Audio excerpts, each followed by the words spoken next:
প্রিয় শিক্ষার্থীরা, ম্যাথামেটিক্স সলিউশনে সবাইকে স্বাগত।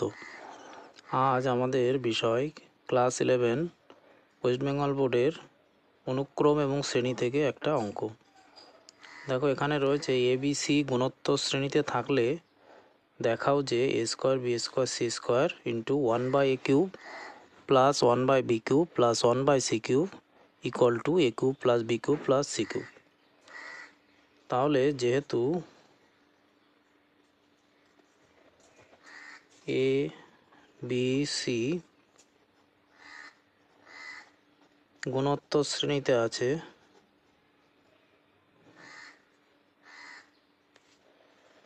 সুতরাং আমরা কি বলতে পারি? সুতরাং বলা যায়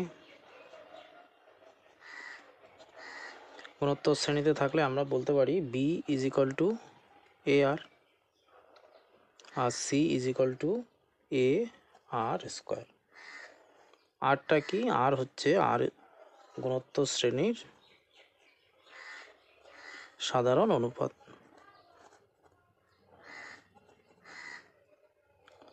সাধারণ অনুপাত b is equal to a r, a b c যদি গুণোত্তর শ্রেণীতে থাকে তাহলে আমরা বলতে পারি কি b is equal to a r আর c is equal to a r square. এবার দেখো, আমরা বাম পক্ষটা লিখে নিই। বাম পক্ষ করে যদি ডান পক্ষ প্রমাণ করতে পারি তাহলে আমাদের অঙ্ক আমরা বলতে পারবো left side is equal two right side. তাহলে LHS ইজ ইকুয়াল টু কী দেওয়া রয়েছে? a square b square c square into 1/a cube plus 1/b cube plus 1/c cube.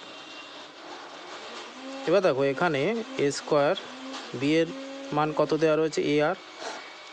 তাহলে b এর জায়গায় আমরা লিখি ar, তার উপরে স্কোয়ার হচ্ছে, তাহলে ar হোল স্কোয়ার হয়ে যাবে। c এর মান কত?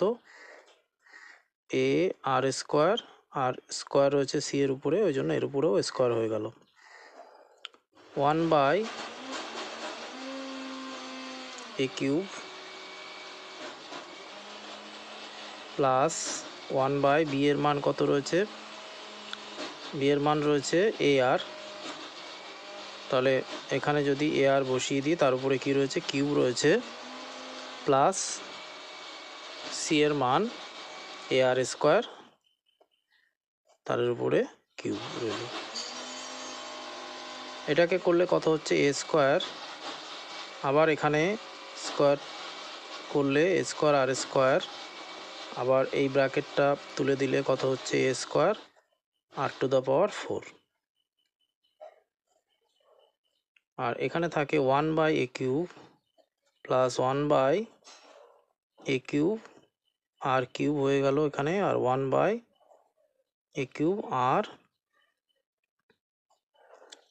r টু দ্য পাওয়ার 6 হয়ে গেল। এই ব্র্যাকেট তুলে দিলে a কিউব আর r এর পাওয়ার 2 রয়েছে আর 3 রয়েছে, এই দুটো গুণ করলে r টু দ্য পাওয়ার 6। এইবার এখান থেকে এটা আমরা যদি গুণ করে দিই তাহলে কত হচ্ছে? Square a two the power 4 আর এখানে a টু দ্য পাওয়ার 6, তাই তো? r টু দ্য পাওয়ার 4 আর 2 6। তাহলে a টু দ্য পাওয়ার, এই পাওয়ারগুলো গুণের সময় কী হয়ে যায়? যোগ হয়ে যায়। 2 2 4 5 6। তাহলে এর মাথার পাওয়ার হয়ে গেল 6 আর আর এর পাওয়ার হচ্ছে 4 আর 2 6। এখানে আমরা কি করব? এখানে যদি আমরা লসাগু করি তাহলে কত হচ্ছে? তিনটের ভিতরে দেখো a কিউব রয়েছে, তাহলে a কিউব থাকবে, আর আর এর সর্বোচ্চ পাওয়ার কত? এখানে 6, তাহলে a কিউব আর 6 হবে লসাগু।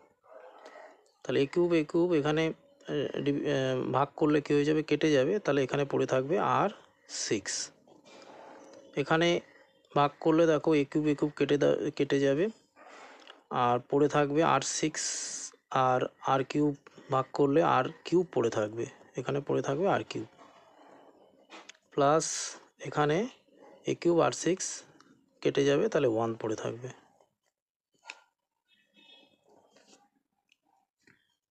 এইবার এখান থেকে দেখো আমরা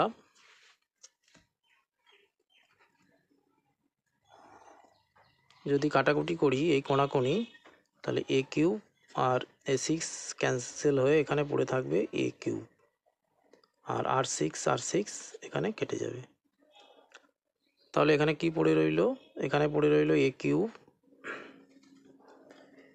আর এখানে রইল R6 প্লাস আর কিউব প্লাস 1।